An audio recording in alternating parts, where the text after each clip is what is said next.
नमस्कार दोस्तों, आप ये देख सकते हैं किस तरह से ये खंडहर अभी पड़ा हुआ है। ये पहले एक कंपनी हुआ करता था, इसमें मशीन उशीन लगा हुआ है और ये इसका जंगला है, ये खिड़की है और ये आप देख सकते हैं इसके अंदर हम दिखाने का प्रयास कर रहे हैं।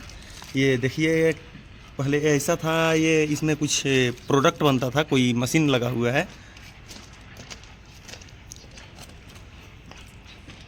और ये डाई टाइप का है कुछ।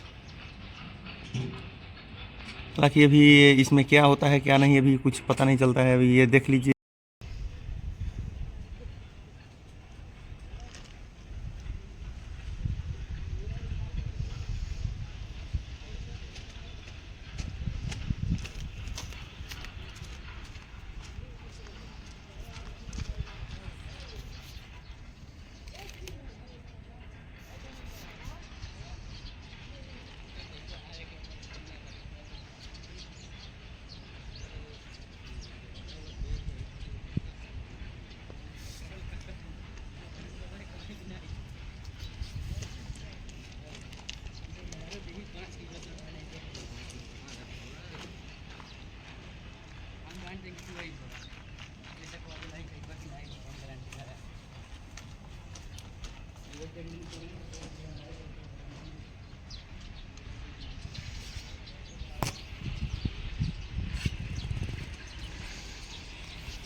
बाकी आप लोग क्या सोचते हैं और ये कौन सा मशीन है?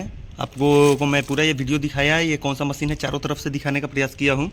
और ये बाकी आप लोग क्या सोचते हैं ये कौन सा मशीन है, आप लोग कमेंट करके ज़रूर बताइएगा।